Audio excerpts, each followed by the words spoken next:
Life Expo in the heart of New York City, where people are celebrating life and energy and health. You should see the buzz that's here. People are really enjoying getting healthy, getting vibrant, learning about life and how to have the best for themselves. And talking about that, tonight I'm going to be on a panel about sexuality and how we can make our life exciting, vibrant, and happy if we integrate this powerful energy in everything we do.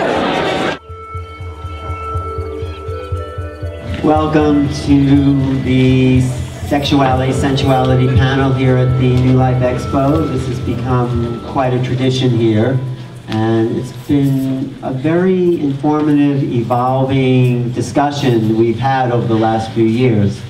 Conscious sexuality is a big part of a new paradigm that we're creating, because really that's where it all begins. It begins right there at that moment. So if that moment of creation isn't conscious, well, you know, we have to play catch up from then on. So by making that a conscious choice, a conscious intention, I think the society can change and evolve with greater speed and greater awareness. So with that, we've assembled a really practiced group of people who have made sexuality and that kind of awareness not just something they do on the side, but they've really made it their life, and they've spent years researching, developing, practicing, all that. That brings them out here to the public and makes them a sort of an authority on the subject, so other people can be informed. So thank you all for being here. And thank you for being here. So I'll just go down, I'll introduce the panelists here, and I'll say a few words, and then maybe you want to say a few words about yourself. I mean, I know Carla Tara for a long, long time. One of the first people I knew who was actually talking about Tantra in New York. Do you have anything to add to that? Hi, I'm Carla Tara, and I was the first tantrika here in New York City. And it was a much difficult time then than now. Now people start opening up to Tantra. At that time, very few smart ones, and one of them was Anton. Yeah, he discovered me and he says, well, you are the first tantrika here, do you want to play big? And I said yes, and he has been doing it ever since. So anyway, I just want to tell you that for me, Tantra is life. Tantra doesn't stop in the bedroom.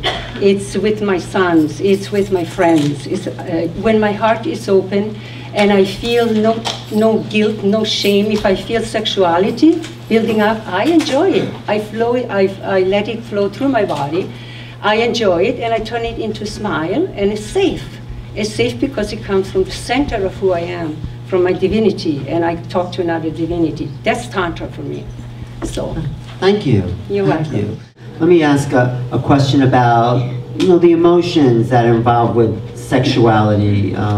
It seems like in order to deepen the experience, there has to be that heart connection, but then you have to work on the relationship aspect, and sometimes that also gets in the way of the physical stuff, especially if there's stuff that people are working through, so that can sometimes interfere with the sexual relationship. So we'll go down, or was that just me?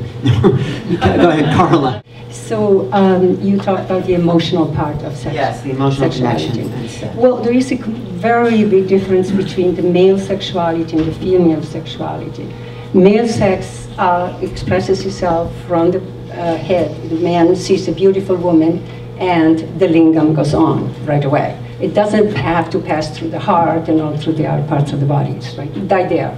Right? That's good. Yeah, thank God. And the woman, however, has to be invited in from the heart. So that's where the relationship comes in. You look into her left eye, you soften the energy between the two of you, so that you don't scrutinize yourself, but you're just there to receive each other's souls. Because the left eye corresponds to the right side of the brain, which is the emotional, spiritual part of the brain. So once all of that is done, then the emotions come, because when your heart opens, if you have anything to say that you want your lover to know, you just say it.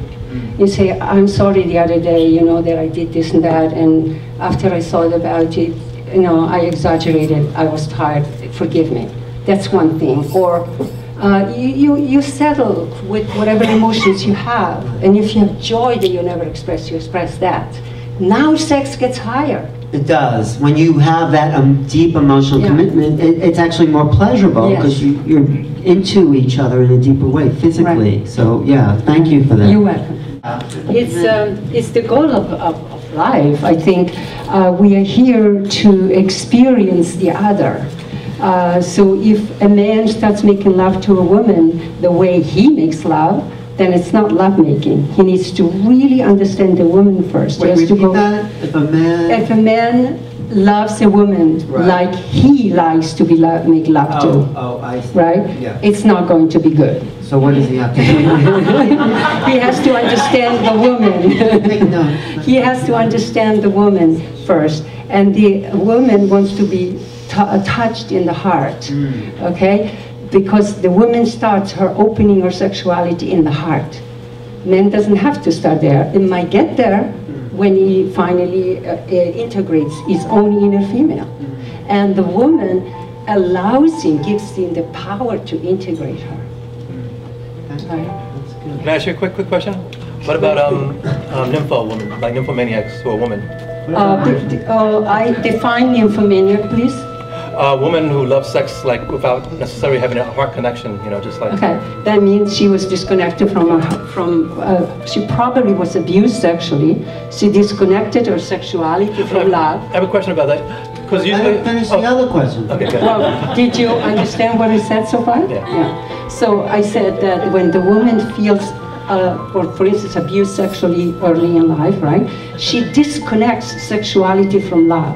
Because that wasn't a loving way to approach lovemaking, right? Sex.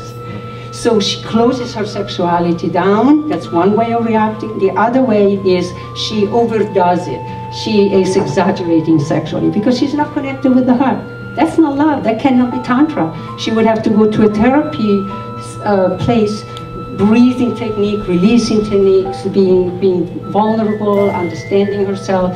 Then she can be finally brought into understanding love and tantric love. I guess what I'm asking is, can women be like men in certain ways without necessarily having to go through the heart all the time? I mean, because...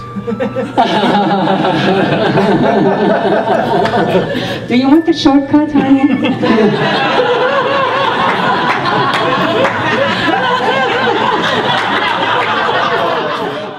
Feel that your knees become a little soft. Don't stiffen your knees. And then feel the earth energy coming up through your feet into your sex center, into your power center, into your heart. Feel that earth energy grounding you. And take all those thoughts that you have in the head and just drop them down in the heart. And let them become relaxed into you. And say, the truth is always quiet.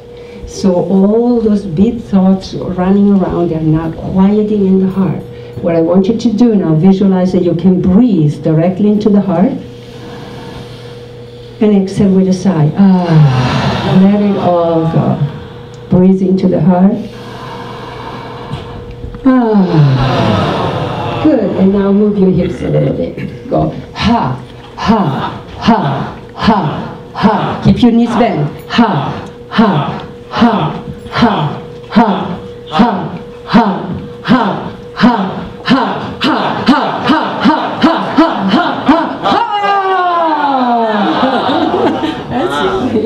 Do you feel more alive? Yes. Good. That's it for me.